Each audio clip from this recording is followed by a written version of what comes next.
यांनी सरकार बरखास्त करावे, अजय दासरी, मुख्यमंत्री व उपमुख्यमंत्र्यांनी राजीनामे द्यावेत, शिक्षण संस्था व दोषी अधिकाऱ्यांवर कठोर कारवाई करण्यात यावी। बदलापूर घटनेच्या निषेधार्थ व राज्य सरकारच्या विरोधात उद्धव बाळासाहेब ठाकरे पक्षाच्या वतीनं जिल्हा परिषद पूनम गेट इथं बुधवारी तीव्र निदर्शने करण्यात आली। राज्य सरकार बरखास्त करावे, मुख्यमंत्री आणि उपमुख्यमंत्री यांनी राजीनामे द्यावेत, राज्यपालांनी त्वरित सरकार बरखास्त करावे अशी मागणी शिवसेना उद्धव बाळासाहेब ठाकरे पक्षाचे जिल्हाध्यक्ष अजय दासरी यांनी आंदोलनवेळी केली। बदलापूर येथील त्या शिक्षण संस्थेवर कठोर कारवाई करण्यात यावी, त्या नराधमावर व दिरंगाई करणाऱ्या शाळेतील हलगर्जीपणा केलेल्या अधिकारी व कर्मचाऱ्यांवर देखील कठोर कारवाई करण्यात यावी। पीडिताला न्याय मिळवून द्यावा अशी मागणी उपनेत्या अस्मिता गायकवाड यांनी केली। केंद्रात आणि राज्यात भाजपचे सरकार असताना व महाराष्ट्रात मिंदे सरकार आल्यापासून कायदा व सुव्यवस्थेचा प्रश्न निर्माण झालेला आहे। जे कोणी आरोपी आहेत त्यांना कायद्याची भीती राहिलेली नाही। फास्ट ट्रॅक कोर्टात खटला चालवून नराधमांना फाशी देण्यात यावी, मागणी दत्तात्रय पंत वानकर यांनी केली। यावेळी उपनेत्या अस्मिता गायकवाड, उपजिल्हाप्रमुख प्रताप चव्हाण, दत्तात्रय गणेशकर, शहर प्रमुख दत्तात्रय पंत वानकर, उपशहर प्रमुख लहू गायकवाड, आबा सावंत, पूजा खंदारे, सुरेश शिंदे, अनिल जाधव, सुरेश जगताप, ऋषी दोरकर, बाबू दोरकर, विजय पुकाळे, सोमनाथ बंदपट्टे, कृष्णा सुरवसे, अमोल भोसले, बाळासाहेब पवार, दत्ता खलाटी, शशिकांत बिराजदार, डॉक्टर शकील अत्तार, ज्योतिबा गुंड, सुरेश जगताप, संदीप बेळमकर, अमित भोसले, अनिल दंडबुले, धनराज जानकर, जगदीश मुल्ला आदी शिवसेना, महिला आघाडी, युवती सेना व सर्व अंगीकृत संघटना, आजी माजी पदाधिकारी, शिवसैनिक मोठ्या संख्येने उपस्थित होते।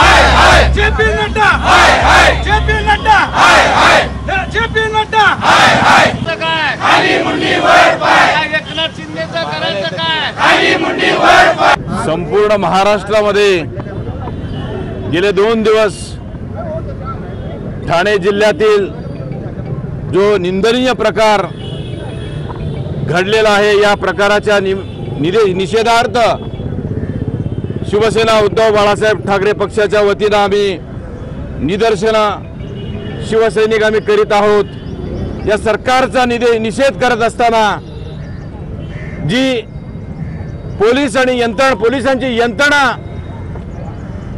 जी खालावलेली आहे, यांच्या हातातून गेलेली आहे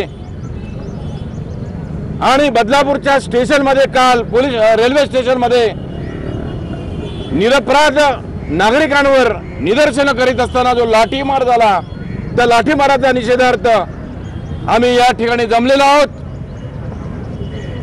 या संपूर्ण महाराष्ट्रामध्ये हे जे मिंदे सरकार आहे आणि हे जे फडणवीस सरकार आहे, या सरकारच्या हातातून सूत्र निसटलेले आहेत, त्यांच्या जमिनीखालची वाळू सरकलेली आहे। त्यामुळं आम्ही या ठिकाणी या निदर्शनाच्या माध्यमातून त्यांना आव्हान देऊ इच्छितो की त्वरित तुम्ही राजीनामे द्या, सरकार बरखास्त करा। ज्या सरकारला लहान थोर महिला भगिनी यांचं संरक्षण करता येत नाही, अशा सरकारची कीव आम्हाला येते आणि म्हणून राज्यपालांनी त्वरित हे सरकार बरखास्त करावं आणि निवडणुकीला सामोरे जावं। आम्ही तयार आहोत, आम्ही निवडणूक लढवायला तयार आहोत।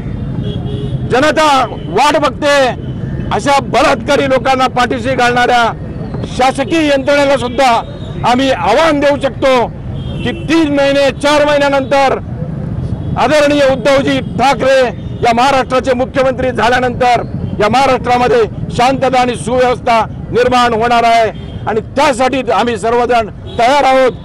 या सरकारला आम्ही त्या सरकारवर, त्या सरकारच्या जिंदगानीवर आम्ही थुकतो आम्ही आणि असं सरकार आम्हाला नको आहे। सर्वसामान्य जनता विटलेली आहे, म्हणून शिवसेना उद्धव बाळासाहेब ठाकरे पक्षाच्या नेतृत्वाखाली आघाडी सरकारची वाट आम्ही पाहतोय। बरखास्त करा, हिंमत असेल तर निवडणुकीला सामोरे जा, फाशी द्या। गेले 2 दिवस झाले बदलापूर येथे एका छोट्या शाळकरी मुलीवर काही नराधमाने अत्याचार केला। त्या अत्याचारामुळे संपूर्ण महाराष्ट्र पेटून उठला।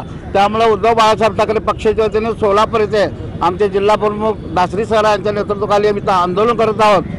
अनेक वेळा गृहमंत्र्यांनी कुठलेही बलात्कार होऊ दे, चोरी होऊ दे, दरोडा होऊ दे, फास्ट ट्रॅकमध्ये खटला चालू असं म्हणतात, पण कोपर्डीचा खटला असू द्या आणि आता पनवेलचं झालेली घटना असू द्या किंवा आता काल बदलापूरची घटना असू द्या, कुठली SITची गरज नाही ना फास्ट ट्रॅकची गरज नाही। हे अशा नारादामाला भर चौकात आणून फाशी देणं गरजेचं आहे।